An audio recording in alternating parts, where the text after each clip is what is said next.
I'm too sexy for the hoes, too sexy for the gang, too sexy for the trolls, too sexy for the gang, too sexy for the song, too sexy for your mom. If you don't find that entertaining at some level, then honestly, you have awful taste in music. Punk Revolution now. Today we are going to be reviewing Drake's newest album, Certified Lover Boy. You already know who Drake is. I don't need to give him much of an introduction. One of the most successful artists of all time, honestly. A just freaking million pop rap bangers that have been on the radio for the past decade, as well as some albums that also have a kind of artistic and, you know, emotional, introverted side as well. So he's kind of the master at everything, and now we've got this newest album from him, Certified Lover Boy. I like the sound of that, Certified Lover Boy. I think I can get along with the Certified Lover Boy myself. So let's go ahead and start by taking a look at the album cover.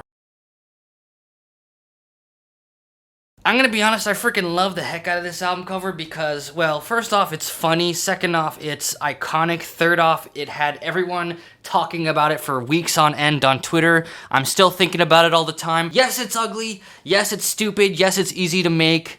Doesn't matter. It's a freaking viral it's a viral banger, and that's all that matters to me. It's creative.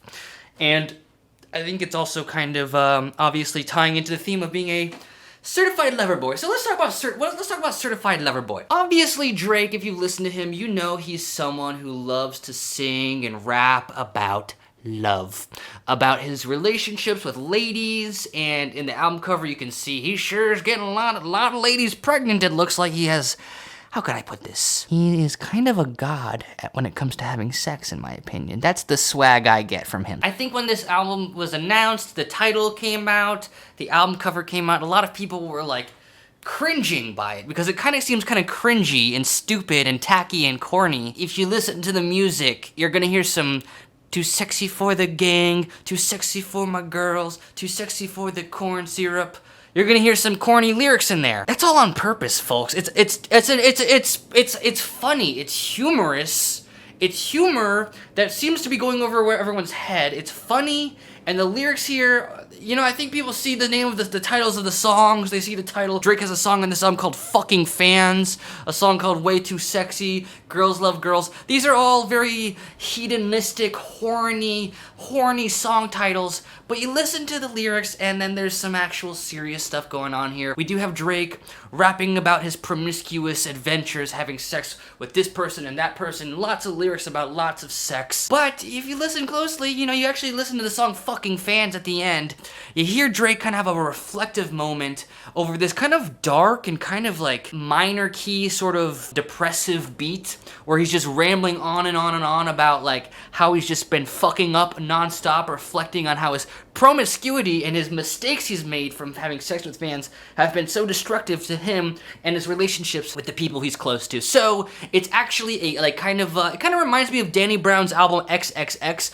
where it's like a party album, but in the second half, Danny Brown reflects on how all the partying is actually detrimental to his life. You kind of have something similar here going on in Drake's album Certified Lover Boy. I think it's a cool artistic kind of thing he's trying to go for, while also resulting in some kind of fun and funny and entertaining songs. I think everyone wants to hate this album so freaking bad because it's Drake, but I think this is actually Drake's best album in a while. I love the beats. They're very chill, very laid back, perfect for making love. We got some alternative R&B, trap beats that have just a touch of cloud rap, and even some like chipmunk soul in there. The chipmunk soul, you can hear these, you know, the chipmunk soul samples with the soul samples like all high pitched and going fast. It's a cool blend of hip hop genres. None of them are, you know, groundbreaking or new, but it's cool to hear Drake kind of bring it all together cohesively in this album.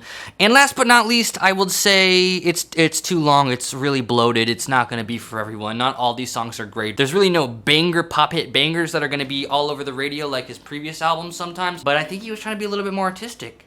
I said artistic. And maybe you need to have a lot of sex to understand this album, so maybe that's why I like it more than everyone else seems to, and maybe it's because I'm a certified lover boy too, and I have all sorts of fun sex. I have lots of fun sex, and then Drake releases this album, and I can relate to it, and I think a lot of people can't relate to it. So I'm giving this a 6.9 out of 10. People need to stop with the pretentious, everyone trashing Drake. It's an interesting album. Look at the album cover. That's a funny cover, and if you don't get it, maybe you're just maybe you need to have a little bit more sex. Maybe that's why Anthony Fantano gave it a 3 out of 10, because he's not really supplying much on that department, if you know what I mean. Okay, that's all I gotta say. I'm gonna go be a certified lover boy, if you know what I mean. I have some... Someone's at the door. Punk Revolution now. Goodbye.